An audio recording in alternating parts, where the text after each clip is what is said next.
கிறிஸ்துவுக்கு அன்பான தேவனுடைய பிள்ளைகளே, ஆண்டவரும் உலக இரட்சகருமான இயேசு கிறிஸ்துவின் இணையற்ற நாமத்தினாலே உங்கள் யாவரையும் வாழ்த்தி ஆசீர்வதிக்கிறேன். இந்த மே மாதம் 23ஆம் தேதி மங்கள வார்த்தை நிகழ்ச்சி மூலமாக உங்களை நேரடியாக உங்கள் வீடுகளிலே பார்ப்பது எனக்கு ரொம்ப சந்தோஷம். கர்த்தர் உங்களை ஆசீர்வதிப்பாராக. எனக்கு எந்த நல்ல காரியமே நடக்க மாட்டேங்குது. எல்லாம் கெட்டதாகவே அமையுது, கெட்டதாகவே நடக்குது. பிள்ளைகளும் கெட்டவங்களாக அமைஞ்சிட்டாங்க. எனக்கு வாய்ச்ச புருஷனும் கெட்டவராக அமைஞ்சிட்டாரு. எனக்கு கிடைச்ச வேலையும் கெட்ட வேலையாக இருக்குது, நல்ல வேலை எனக்கு கிடைக்கல அப்படின்னு எல்லாம் உட்கார்ந்து யோசித்துட்ருக்கிற தேவனுடைய பிள்ளைகளே, நல்லது நடக்குமா அப்படின்னு எதிர்பார்த்துட்ருக்கிறீங்களா? நல்லது நடக்கும் என்று ஆண்டவர் சொல்லுகிறார். எடுத்து வாசிக்கலாமா?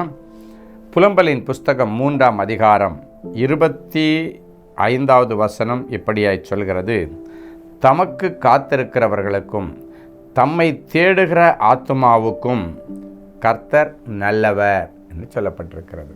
கர்த்தருக்காக காத்திருக்கிற பிள்ளைகளுக்கும் கர்த்தரை தேடுகிற பிள்ளைகளுக்கும் அவர் நல்லவராய் இருப்பாராம். அப்படின்னா ஆண்டவர் நல்லவர் என்பதை இந்த நாட்களில் ருசித்து பார்க்கிற தருணத்திற்கு வந்திருக்கிறீங்க. பைபிள் அதானே சொல்லி, கர்த்தர் நல்லவர் என்பதை ருசித்து பாருங்கள், அவர் மேல் நம்பிக்கையாக இருக்கிற ஜனங்கள் பாக்கியம் பெற்றவர்கள். அப்போ இன்றைக்கி நீங்கள் ஆண்டவர் நல்லவர் என்பதை ருசித்து பார்க்க ஆண்டவர் இன்றைக்கி உங்களுக்கு ஒரு நல்ல சந்தர்ப்பத்தை கொடுக்குறார். அவர் யாருக்கு நல்லவராக இருப்பாராம்? கர்த்தரை நோக்கி காத்திருக்கிற பிள்ளைகள். அப்படின்னா அவசரப்பட்டு எதுலேயும் குதிக்காமல் பொறுமையாக காத்திருக்கிற பிள்ளைகளுக்கு அவர் நல்லவர் என்பதை நிரூபணம் பண்ணுவார். அடுத்து கர்த்தரை தேடுகிற பிள்ளைகள், ஆண்டவர் தான் எனக்கு எல்லாம் செய்யணும், ஒத்தாசை தருகிற பர்வதத்தை நோக்கி யார் யாருடைய கண்கள் பார்த்து கொண்டிருக்கிறோ அவர்களுக்கு அவர் நல்லவராக இருப்பார்.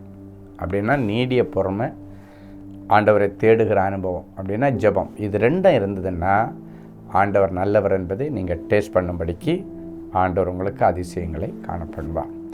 ரொம்ப நாளாக காத்திருந்து இருதயத்தில் ஏங்கின அன்னாளுக்கு ஒரே ஒரு பிள்ளையை தான் கேட்டா.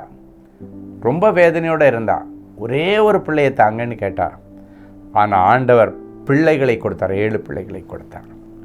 இன்றைக்கி ஆண்டவர் உங்களை பார்த்து சொல்கிறாரு, ஒரே பிள்ளை தந்தா போதும் ஆண்டவரேன்னு கேட்குறீங்களா?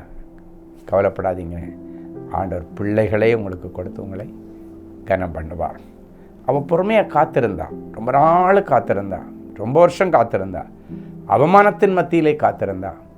ஒரு நாள் ஆண்டவரை தேடி வந்தாள். ஆண்டவர் அவளுடைய காத்திருத்தலையும் ஆண்டவரை தேடி வந்த அனுபவத்தையும் சேர்த்து கர்த்தர் நல்லவர் என்பதை டேஸ்ட் பண்ண உதவி செய்தார். முதல்ல அவள் ஆண்டவரை தேடி வரும்பொழுது சொல்கிறா, நான் மனக்லேசம் உள்ள ஸ்திரீ, மன அழுத்தம் உள்ள இருதயத்தோடு வந்திருக்கிறேன். இன்றைக்கி அந்த அழுத்தத்தை எல்லாம் ஆண்டவரிடத்தில் இறக்கி வைக்கிறேன். இறக்கி வச்சா அடுத்த முறை வரும்பொழுது சொல்கிறா, என்னுடைய இருதயம் கர்த்தருக்குள்ளே களி கூறுகிறது. இன்றைக்கி மன அழுத்தத்தோட, மன கஷ்டத்தோடு, எனக்கு இது நடக்கலை, அது நடக்கலை, இது கிடைக்கல, அது கிடைக்கலன்னு இருக்கிற தேவ பிள்ளைகளே, இந்த நிகழ்ச்சிக்கு பிறகு ஆண்டவர் உங்கள் வாயால் சொல்ல வைப்பார், என்னுடைய இருதயம் கர்த்தருக்குள்ளே களி கூறுகிறது, என் பகைஞருக்குள் என் வாய் பேசுகிறது என்று நீங்கள் சொல்லத்தக்கதாக கொம்பை உயர்த்த பண்ணுவார். ஜெபிக்கலாமா? அன்பான ஆண்டவரே, உமக்கு நன்றி. இயேசுவின் நாமத்தினாலே என் பிள்ளைகளை நான் வாழ்த்தி ஆசீர்வதிக்கிறேன். இன்றைக்கு நீர் சொன்ன வசனத்தின்படி உமக்காக காத்திருக்கிற பிள்ளைகள், உம்மை தேடுகிற பிள்ளைகள், நீர் நல்லவர் என்பதை ருசி பார்க்கும்படி எதிலெல்லாம் ஒரு நல்லது காரியம் நடக்கணும்னு எதிர்பார்த்துட்ருக்குறாங்களோ அந்த காரியத்தில் இன்றைக்கு தடைகளை உடைச்சி நல்ல காரியங்களை செய்யுங்க. நல்ல சுப காரியங்கள் குடும்பத்தில் நடக்கட்டும், நல்ல பிள்ளை பாக்கியம் கிடைக்கட்டும், நல்ல நிரந்தர வேலை கிடைக்கட்டும், நல்ல அபிஷேகத்தை தாரும், நல்ல மனம் திரும்புதலை தார், நல்ல முன்னேற்றத்தை என் பிள்ளைகளுக்கு தார். என் பிள்ளைகளுக்கு நல்ல வருமானத்தை கட்டளையிடும். என் பிள்ளைகள் கடன் வாங்கக்கூடாது, கொடுக்கிற ஜாதியாய் மாற்றும். சொந்த வீட்டில், நல்ல ஒரு வீட்டில் என் பிள்ளைகளை குடியிருக்கப்படும். இயேசுவின் மூலம். ஆமென்.